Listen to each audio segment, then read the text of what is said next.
Hello, folks, and welcome to Able Cafe. Today we have our financial representative, Mr. Nick Anderson. Hello, Nick. Hey, Marana, thanks for having me. I appreciate it.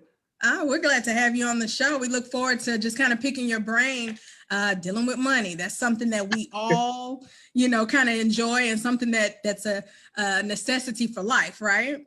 Okay. Great deal. Great deal. So, Nick, can you go ahead and start by telling us just a little bit about you? Yeah, for sure. Well, like you said, my name is Nick Anderson. I actually run a financial planning practice out of Dubuque, Iowa. I partner with Northwestern Mutual, so the #1 financial services company in the industry. I've been in practice for just over a year now. I actually grew up in Chicago, came out here for school, graduated with business management and sport management, and then stuck around after I got done. Then been out here working ever since, dancing professionally, volunteering, all across the board, and now I'm doing this. Wow, yeah, you are a multifaceted individual. You did say dancing. There's other portions to you. What else is there? Oh man, I do a lot. Yeah. Do. Aside from dancing, I bowl, I skate, I roller skate. I grew up in the Chicagoland area, so that was the thing to do. That's a big thing. Okay, great deal, great deal. And okay, so you say you are the owner of what company? Yep. So I run my own financial planning practice. I partner with Northwestern Mutual. Nice. Okay. Great deal. Great deal. And what sparked your interest in becoming a financial planner? So my mentor, who was my advisor, he was actually trying to recruit me for about 2 years as his client, like from day one, like just interacting with me. He's like, I love your energy. You're a people person. And my curiosity with just financial literacy and personal finance after I graduated, it started to peak a little bit. Okay. After I read a couple of books, I'm like, oh, we're missing something here. It was actually Rich Dad Poor Dad by Robert Kiyosaki. And I read that and that just completely changed my mindset and how I view everything. And I'm like, we don't know this stuff. Our community, we don't teach this. We don't talk about it. Right. And it's very taboo and it shouldn't be. After him trying to recruit me for so long, I was finally just like, you know what? I'm not happy where I'm at. Then you go ahead and make the transition because he's like, this aligns with your core values of what you want and what you do with a career. You want to have impact, income, and you want to, meet different people. And I'm like, well, yeah. He's like, well, this serves all that. So you might as well. Yeah. Okay. So I made the jump and yeah. And then here you are. Yeah. Excellent. Excellent.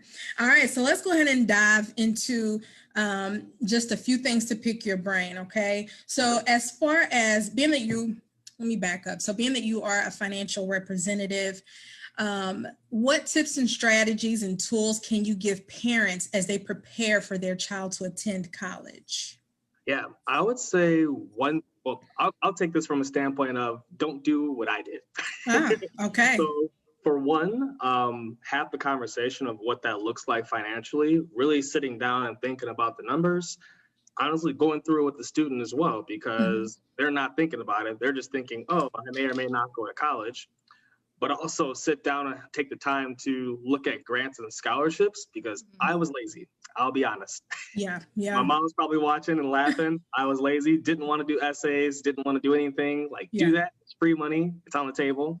Yes. But then when it comes to actually planning, whether it be for yourself as a parent, sitting down and having that conversation with if your spouse, if there is one, or if it's just you sitting down saying, all right, how much do I want to put to the side to do this? So really coming up with a general budget. And I know what you're thinking, budget, no, it's simple. It's just tracking what you have coming in, seeing what you have going out, seeing what you have left over, and what do you have room for to allocate towards this? How important is it to you? Is it important to have Netflix and a couple of cups of coffee every month, or is it more important to put some money towards your kid's college fund? That's a good point because everybody looks at Netflix. Okay. Everybody looks at Netflix. That's a good point. So what you're saying is just kind of take, those things that are not necessarily needed. So, the extras. So Netflix, what is the other one? Hulu, and whatever you would typically pay for that, you would just kind of put that aside. I think it's more of prioritization. So a lot of the clients I meet with too, and especially back home in Chicagoland area, it's a different kind of mindset as far as how everyone's wired with money. So if I can see you going out and getting the newest Jordans every time they drop, but then you're turning around asking people for $1, okay. you have a problem. There's a disconnect. You know, if you have kids and you're saying, oh, I want to do this, this, and this for my kids. I want to leave a legacy. And we sit down and say, all right, cool. What kind of money do you have coming in and going out? What's going towards that legacy?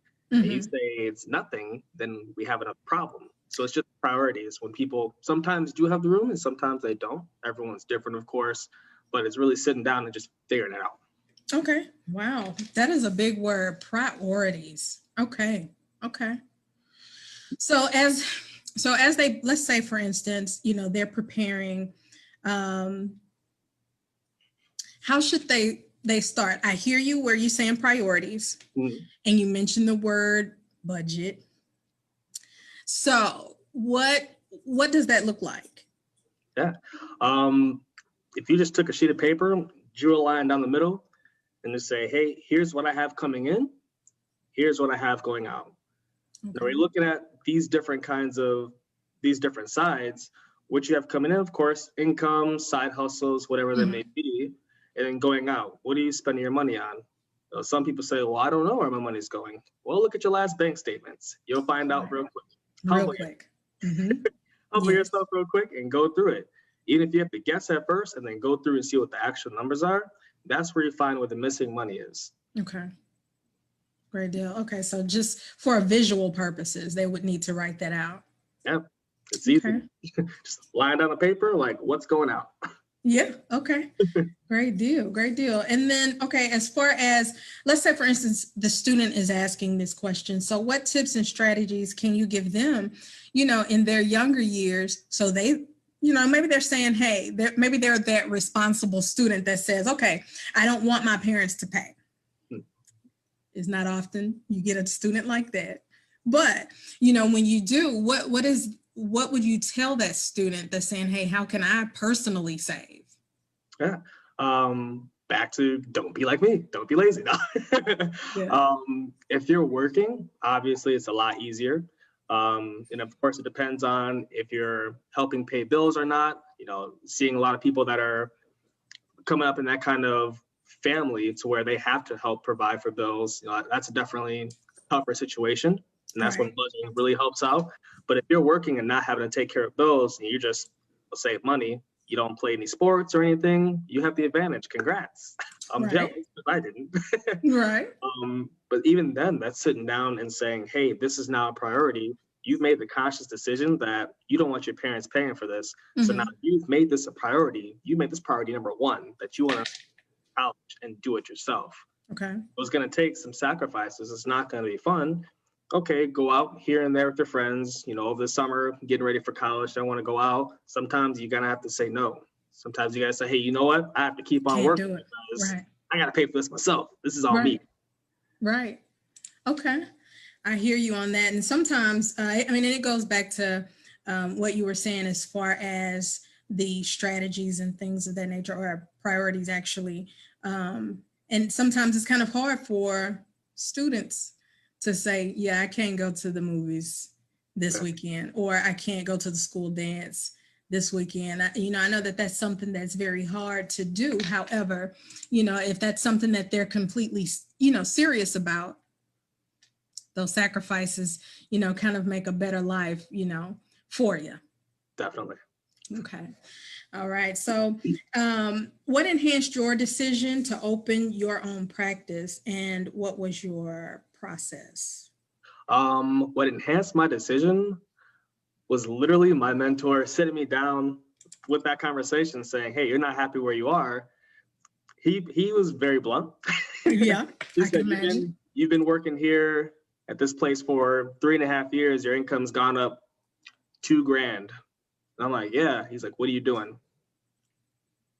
And just paused and looked at me, like saw through the windows of my soul. And I'm like, you're not wrong. He's like, you need to jump over here. So that was really what was it. And then telling people about it, telling my mom, my support systems, and they were just like, yeah, you'll be great at that. Like, you're always trying to help people out. You're already having these conversations anyway. Might as well do it as a career. Yeah. And yeah, that process was fairly simple. like went through the interview process. It was actually the second time going through the interview process. Mm-hmm. And they were like, oh, we don't want it to be a conflict of interest, with where I was working previously. And I was like, all right, my 2 weeks in, I'm halfway through. I'm Wow. ready to start next week. Let's go. Yeah. So you took a leap. Yeah. You took a leap. Okay. All right. Great deal. So let's say you have a high school student who is wanting to become a financial advisor, a financial representative. What advice would you give them as far as attaining that goal? I think if you're in high school and you already think that you want to do that, one, like kudos to you, because it's fantastic. Because especially, being African American in the industry, we're underrepresented. Even if you're not African American, just having that decision early on that you want to do that, that's big. Right. That means you have a servant's heart, like to the fullest, that you really want to help people. I would say just be prepared to do internships. With Northwestern Mutual, of course, with a plug. Yes. But anywhere, like I'm sure any company is always looking for interns, no matter where you go. Okay. Northwestern Mutual is literally everywhere. So, so going to college, you can get that. Yeah. Okay. All right. And let's see.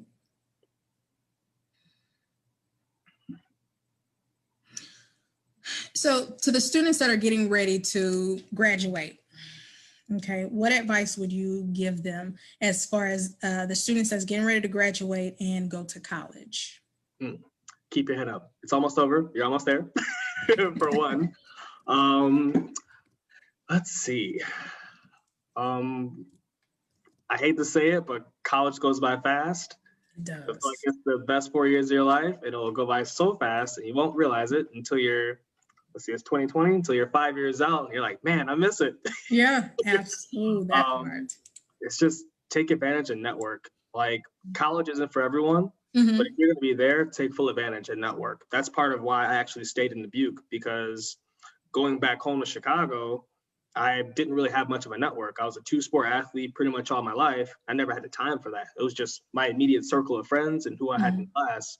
But coming to college, I was involved in clubs, helped start a Black Student Union. I was dancing by the time I was graduating. I was, still doing my sports, but I had more time to navigate and meet people in the community and build those connections. So that's going to be huge, because your network is your network. Absolutely. Absolutely. And that is very true. Your network is your net worth.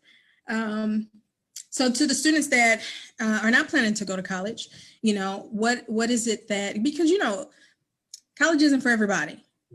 And not that we're trying to, push the agenda of that you must go to college. There's many other things that, a student can do once they graduate from high school. And so with that, to that student, what advice would you give them? Absolutely. Develop a skill. Like that's just hands down. If you're not going to go to college, like I said, like you said too, it's not for everyone, and that's okay. Like a lot of people want to shove college down your throats. Right. When I was coming through high school, that was very much the case, but I just knew I was going from birth. Just didn't know for what just yet, but that was just what I had valued. The plan. A lot of times it's pushed without a plan and just saying you're just going to go without knowing what you want to do. But if you have an idea to do something, you can always go to school later. And some people do that. Think of how many, top-notch entrepreneurs that are out there. A lot of them didn't finish high school, didn't finish college, maybe went back to learn a specific thing because they knew what they wanted. Then they go back for the MBA. I'm thinking of like Swiss Beats. He wasn't very educated. He went to Harvard Business School after he was already successful. Wow. Yeah. Great example. Yeah. Like we said, a lot of times, people try to push the agenda, but for those who want to go to college, we definitely want to provide them with as much knowledge. But yes, there are so many successful people who did not get a degree. Yeah. Absolutely. All right. So what tips and strategies would you give the high school student that is interested in owning their own business? Not necessarily in finance, but owning their own business. Have a plan. Well, first, of course, an idea. Yes. An idea for sure. And I would say take it seriously and block out the naysayers, because being young and saying you want to create something, you're going to get backlash. To be honest, no matter what age you are, you're going to get backlash, but especially if you're younger, because they say, oh, take it slow, start small. Oh, you're too young. Why don't you do this later? Skip them. Right. Their opinion doesn't matter. Go full throttle and say, hey, this is what I want to do. If you want to sell t-shirts, go all in and sell t-shirts. Like, do that. There's literally a kid, I'm trying to think of what his name is. It's like Spurgo, his brand. He's 14 years old, just retired his mom. Okay, wow. Like, he had an idea, went full throttle and running multiple businesses doing that. Like, it's possible. And yeah, you just got to black out the naysayers. Have a plan, Absolutely. execute on the plan, and don't be afraid to change up how you get to your desired destination. It's okay to alter that plan sometimes and change it up, but you know your goal is to grow whatever kind of brand. And sometimes you might have to come to reality that it might not be a good idea and pivot. Wow. Yeah, absolutely. So a plan A and a plan B. Yes and no. Yeah. Yes and no. I think what Will Smith, he said, plan A, make plan A so good you don't need a plan B. Ooh, there we go. I always think yes and no, like, yeah, have a fall. At the same time, not really. Yeah. Like, have the idea there, but still like death ground mentality, like it's not an option. Plan A has to work. Right. But if it doesn't work, pivot. There you go. So go extra hard. I hear you. I hear you. Okay. And what encouragement would you leave the students that are watching this video? That's a good one. I would have to say, more so from what I'm learning and reading recently, gratitude is huge, especially with so much going on now. I couldn't imagine being in school right now. Like, it's stressful just hearing about stuff going on. Right. So I couldn't imagine what that's like, trying to figure out if you're going to be in class one day, virtual the next day, and losing that interaction. Like, that's completely abnormal. So just waking up and just feeling grateful. A couple of guys I follow, they say, say thank you at least like twice a day. Like, when you wake up and go to bed, like, just having that gratitude and just saying, hey, you know what, this isn't ideal, but this will get better. Okay. Awesome. Awesome. Okay. Well, you've answered the majority of my questions. Now we have quite a few questions from our listeners here. So I'm gonna ask you some of those questions there. So if you see me looking at two screens, I meant to tell you that earlier. It's because I'm looking at questions and you. Right. Okay. So one of them, let me go here. So this one says, what are the best type of savings accounts or investments to open for college savings? And is there a specific amount to save yearly or monthly? It depends. That's honestly, with any kind of advice, with anything, it really depends, because some people, it might make more sense to open up what's called a 529 plan, which is AKA college fund. Right. Some people might make more sense to leverage a Roth IRA. Because when we think about how taxes affect everything in the long run, that's when different kinds of conversations happen about that. So it's always good to sit down with your financial professional and see what makes more sense, because it's all situational. There's no cookie cutter advice to say everyone just needs a 529 plan, because that could be the completely wrong advice for someone. And then you have tax situations on your problem, or tax problems on your situation, and you don't want that. That's our least favorite uncle is Uncle Sam, and we don't have to deal with him. Yeah, we don't like them. We don't like that. But some people also leverage different kind of investment accounts, might be potentially money market accounts. Or some people do mutual funds. It's not really recommended. Leveraging cash value life insurance, because that grows tax-free. So if you have a kid policy and that grows up until they're 18, 19, they have tax-free money that you can pull from there if you needed it, if you were short of scholarships or grants or anything. So there's multiple different avenues. It just really just depends on your situation and what just makes sense. Gotcha. And so I heard you mention taxes. So one thing that they need to kind of understand and look out for is, will this, have a certain amount of taxes attached to it, or? Yeah, so with a 529 plan, potentially, because it is tax deferred, If it's being used for college expenses, it's fine. But if it's anything outside of that, so if it's like extra money left over, or the kid doesn't go to college, that's always a risk as well. Then it would be at risk of being taxed. If it's using something like, if you're dipping into a Roth IRA and you've built it up for so long and you want to use that, that's tax-free money. That's grown over time, tax-free. Okay. Using cash value life insurance. That's what we call a rich man's Roth. Okay. Because you only put so much into a Roth IRA every year, only $6,000 a year. And then with a cash value life insurance policy, you don't have that cap. So leveraging that, some people can pull from that, and that's also tax-free as well. Okay. That's some good information. I never knew that part of it. What about 401k? 401k is an option, not necessarily a good option. Yeah. Kind of similar to the Roth. It's like, it's there. So with let's say a traditional 401k. So if it's tied to an employer, it's not as accessible. But I'm pretty sure, if I remember right, because I haven't seen a hardship in a while, not in that field of everything. Gotcha. But sometimes there's education expenses for hardship withdrawals. Okay. But if you're coming down to that, that means that planning wasn't done around that to keep you from having to dip into your 401k. Okay. So that's why I say not necessarily the best option, but it is an option. A partial an option. Okay, I gotcha. All right. Are there programs that I can utilize while my child is young that does not have interest? So that's that's almost the same question that we just finished talking about.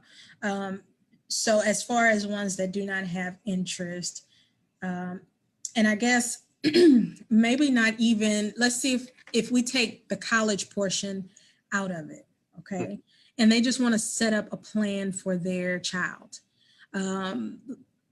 What would be something good that they can, put money into that doesn't really have interest, or that has interest actually? Yeah. So being on the good side of interest, what Warren Buffett said, the eighth wonder of the world, compound interest. Being on the good side of interest when it's earning for you. There's several different kinds. So like I said, it just depends on your situation. So some people look towards money market accounts. Some people say, hey, you know what? From birth, I want to set this kid up and start funding something that just grows big. That could either be that 529, or that could be the cash value life insurance, because that could be a snowball built up. So that way, by the time they're able to even go to school or decide if they want to start a business or whatever, they have seed money there if needed, or you can have them take over the payments and they can figure it out themselves. Oh, okay. You still have that benefit there too.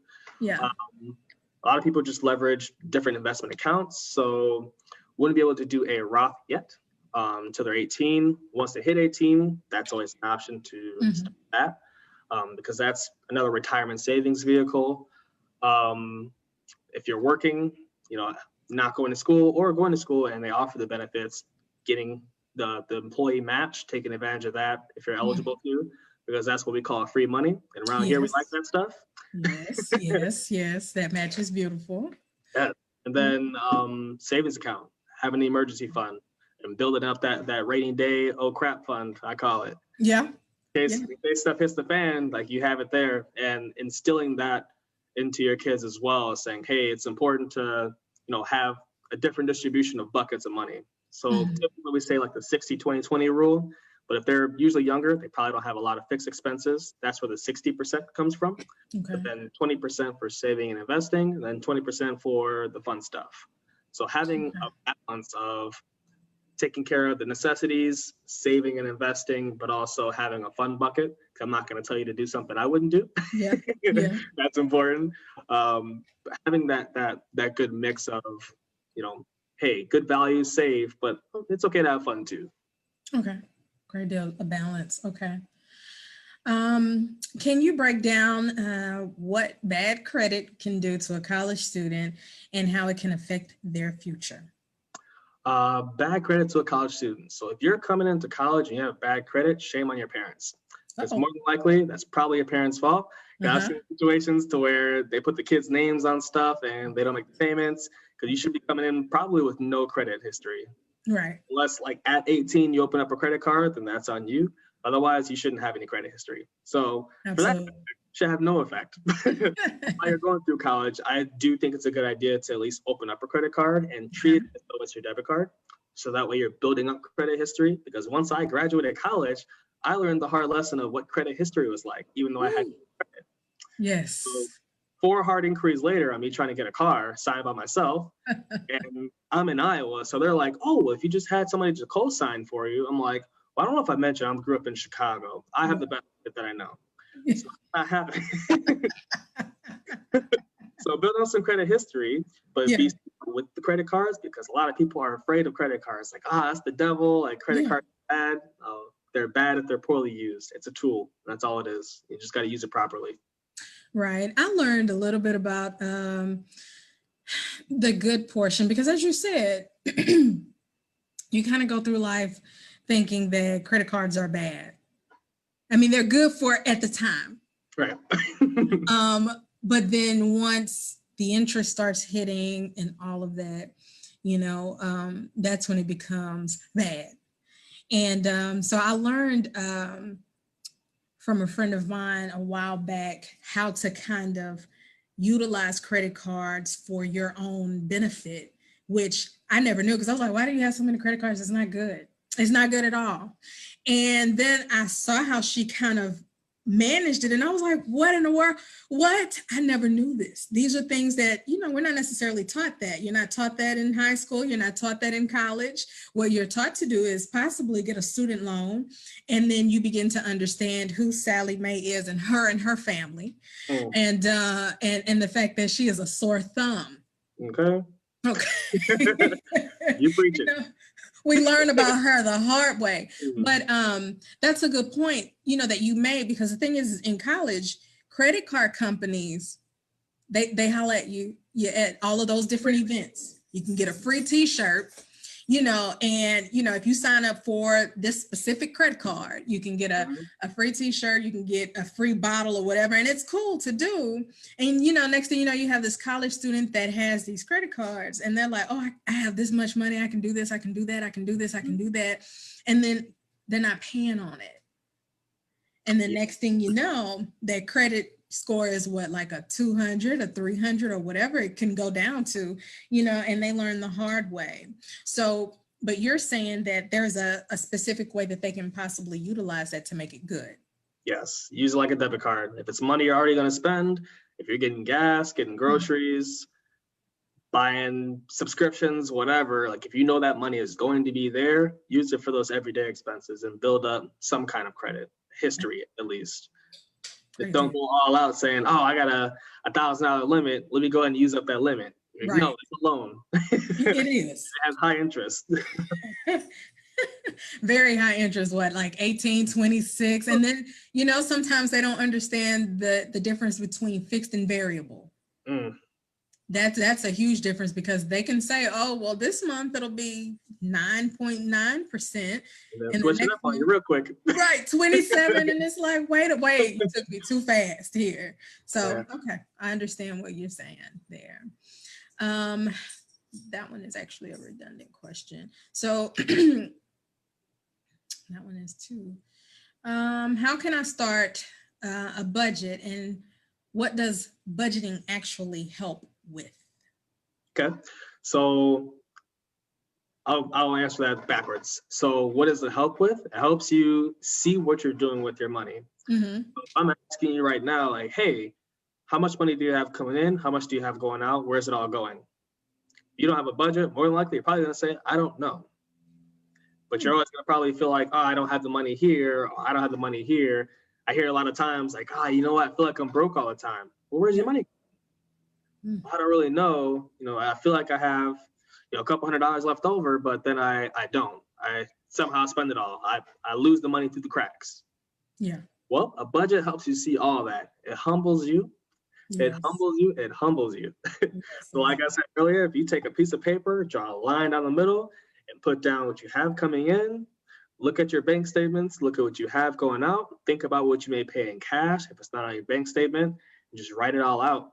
You just see where everything is going, and you say, all right, cool. What don't I need to keep spending money on? What am I wasting money on? Oh, wow, I didn't realize I was spending $400 on groceries every month. Wow. Okay, Yeah. you cut that in half. I'm not eating all that food. It's all going to waste. Mm. I've sat down with people that are like, okay, cool. You know what? My car note's high. They got a super high car note they probably shouldn't have. They're spending $300 on groceries. Mhm. The rent's pretty high as well, but they're splitting it, so it's not as bad. And then they have a bunch of subscriptions.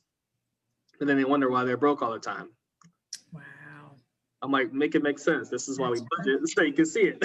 Yeah, that's true. Yeah, it's just as simple as that. Just giving everything a category and seeing what's a priority, what's important, what you want to keep, what you want to get rid of. And it's Mhm. just being intentional with saying, hey, you know what? I'm looking at this side of what's going out. I don't like what I see. I'm bringing in $2,000 a month, but I Mhm. have 1950 going out. Ooh. You Yeah. know, oh, I didn't realize that. I bet this is why we talked about it. Right. Okay. And budgeting is not necessarily just putting your bills on, on paper. It's putting everything down. So bills, like you said, eating expenses. Okay, I went and ate at Whataburger today again, and let me write that down. Or wherever it is that they may eat, or wherever it is they may go, they need to write all of that down to see per month. This is what I spent here. This is what I spent there. I Yeah. like how you said do that. Yeah, I think a good tool too that I got lazy with using it, but I did use it for a while. Mint. It's an app on Android and iOS. Okay. Takes a little bit to get everything set up, and once you get everything set up in there, though, it's really, really helpful in keeping track of. Okay, if I set a budget for spending only $100 on groceries, it's gonna let me know if I'm getting close to that. Once I start getting the $80, $85, it's gonna be like, hey, you know what? You're getting close to your budget. Or if you maybe want to increase that, maybe it was too low, but you can at least see it and track it and measure it. Nice. And what is this app called? Mint. Mint? Yeah. Nice. Okay. So you guys hear that there's an app out there that helps you with budgeting. Okay. All right. Do you specialize in certain clients? If so, who? Yes. So I work with, personally, I like to say I work with a lot of minority families, just because that's who I relate to. I know we don't have these conversations, but at the end of the day, I work a lot with business owners, nurses, and teachers.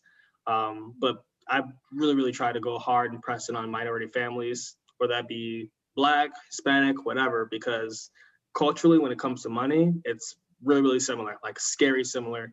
And especially when we look at the wealth gap divide, Right. Hispanics and Blacks are down there. Like it's sad. Yeah. So to do anything to bridge that gap, I'm all for the conversation. And Excellent. it lights me up when I can like, hey, this is what we don't know. This is why we don't know it. It's by design. But Yeah. here's what I can do to help you get over that curve. Excellent. And those are tough conversations. Those are tough conversations to have. That's something different when it's your business and you're saying, this is what I do. There's so many questions that could possibly come up with that. But the thing is you're fixing an issue and not necessarily like a statewide issue. It's a worldwide issue, when it comes to minorities. So I commend you for that. Thank you. I commend you for that. If I am looking for a financial advisor, what should I look for and expect? Absolutely. I would say as far as what to look for, really when you sit down, if you can get along with them, first of all, that's huge. Because just like you should be picky with who you're going to pick out because you're hiring your advisor. You're partnering / hiring your advisor. Wow. When you're sitting down, you can't get along with them. If it's a complete personality clash, it's just not going to work. That's not a good relationship. And I've had situations where, I'm telling a client like, hey, you know what? This just might not be, for us. I can direct you to somebody else. Or if it's just someone super nasty, it's like, you know what? This just isn't going to work. Right. Like, I apologize. I appreciate your time, but this just isn't going to be a very good relationship. And that happens. Like, we don't have to go with the first person that we see. Right. I'm actually on the path towards studying for my CFP, the Certified Financial Planning Designation. A lot of times people say, look for those people with that, which is why I'm on that path to study for it and get it. That's basically saying like you reach the highest standard of accountability and being a fiduciary as well. So in Nice. doing what's best for your client, Mm-hmm. that's the only interest that matters. So legally being obligated to do what's best for your client. So that's the standard that I hold my practice to, and my team as well, is following those guidelines and running our practice that way. I would say those are really the big things. It's, you know, one, making the best decisions for you, putting your needs first, not just trying to sell you the next best thing, or you know, really trying to push you along to do something that you don't want to do. If it's not making sense and they're not actually figuring it out what it is that's important to you, then that's a red flag. Turn the other direction, look for somebody else. Gotcha. Oh, that's good advice. That's good advice. And whoever asked that question, that's a good question. Yes. Okay. If I go into debt paying for my child's future, what would be the easiest way to get out of debt? I think it's like digging a hole. When you feel like you're stuck in a hole, stop digging. Mm-hmm. I think it would, sitting down doing a budget, figuring out what's going on. If you're saying, hey, I'm going deeper into debt, putting away towards this, figure out what areas are kind of off and what's prioritized to you. Mm-hmm. If you're saying, hey, I'm going deeper into debt as far as maybe loans or credit card debt, but yet you're still trying to fund this specific thing, that might take some reevaluation for just a moment to pause and get that together. So that way you can tackle one thing and then go press play on the other thing. So turn off one valve to turn on the other. Yeah, okay. Turn the hot water off. Keep it cold. Okay. Does filing for bankruptcy help in clearing my debt? Well, it's an interesting question. In a sense, yes. It's the best way to go? Not really.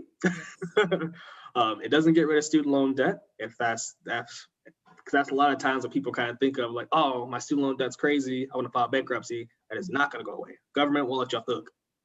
Oh, wow. They won't do it. That's the one thing that will not go away. That will follow you pretty much forever until you pay it off, or unless it gets forgiven. Right. Other than that, that's not going anywhere. But I've heard of some situations where it made sense to file bankruptcy. Mm-hmm. It's probably not something I would ever recommend somebody do. Right. Yeah, it's just like, yes, it wipes out your debt, but then you're pretty much pigeonholed as far as what you can do and leverage for the next 7 years. And at the end of the day, just sitting down and having a strategy for tackling everything might be a better off option. So that way you're not coming off of that hole, because that can block you from a lot of different opportunities that you could have been doing within those 7 years. Who knows? But you can't really do much or leverage much because of that. So would you say that would be like starting over on your credit, like starting your credit all over and then just having to build that trust again with your credit? Would you say that's it? To be completely honest, I'm not too sure on that one. That's an interesting question. I'm going to have to look into that one. It makes me wonder, because you hear people who say that they paid things off through bankruptcy, and I'm thinking, okay, they can't. There has to be something in the background that there's a stipulation somewhere. It has to be. And so just kind of hearing you explain that, I'm like, I wonder if that would be like starting your credit all over. It just kind of sounds like it. That makes sense. I'm not 100% sure. More so because I haven't dealt with that situation enough to know. I just know like surface level, like, okay, these pinpoints here, but to actually know like how that affects credit, I've never actually thought about that. So that's it. Look into that. So I'm curious now. When you find out, you let me know too, so I can let the others know. But that was a good question to whoever asked that as well. I'm glad someone asked, because that's a good one. Folks are having that conversation, and I'm like, I don't think that's a good idea. So here's our last question here. It says, if a student knows they want to go to college, but don't want to build up a great amount of student loans, would you suggest going to a trade school to save money instead of a university? And we can both answer that question. A lot of money in trades. Like people And I don't understand, this is part of that college push, especially when I Mhm. was growing up. People push so hard, education, they forgot about the trade. My mom was a carpenter by trade. She's a journeyman.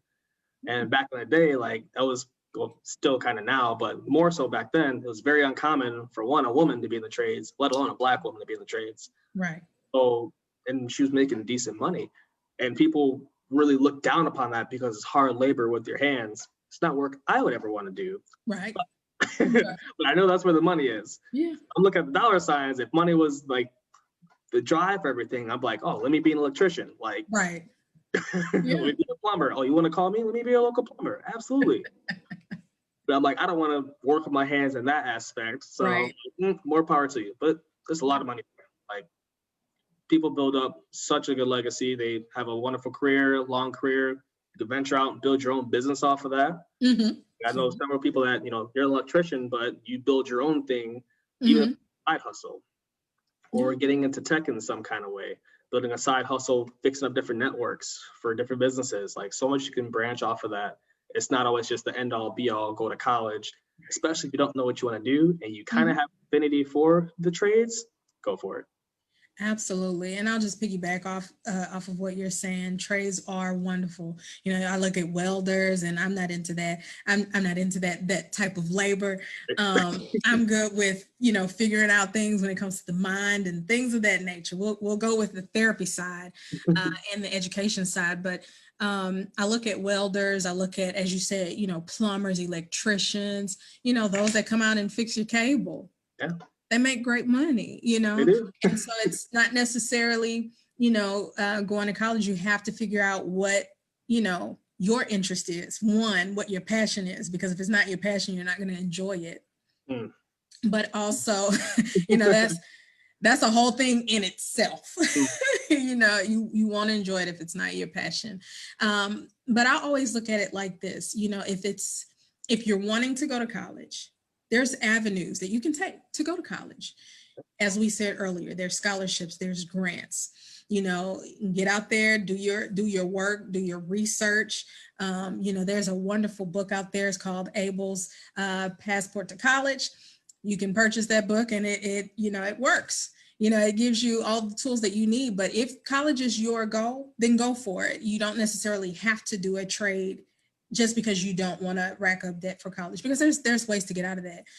But if you want to do a trade, go for it. You want to do a trade and not go to college, go for it. 100%. Whatever it is that you desire, you go for it and you find a way to make it happen, without going into debt, because you don't necessarily have to gain debt. There's ways. Yeah. There's ways out of it. So Nick, here's my last thing that I'm going to ask you here. We have your credentials and everything at the bottom of the screen. We have it pinned. How they can find you on social media, your website as well.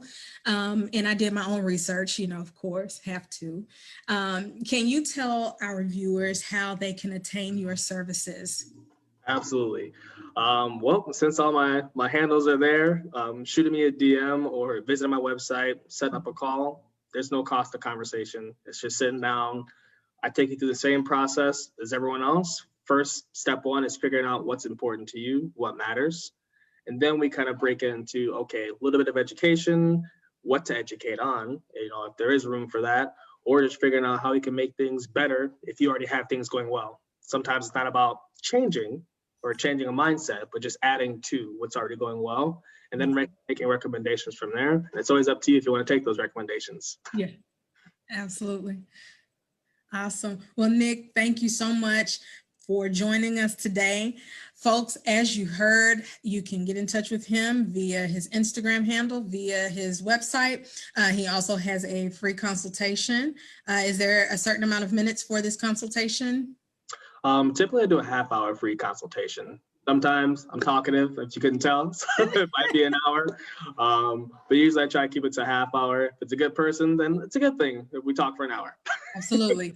All right, reach out to him. Be sure you go to his website and DM him as well. That way you can set up your consultation. You heard it from the best person that I have talked with. That is Mr. Nick Anderson. Nick, thank you so much for joining us, okay?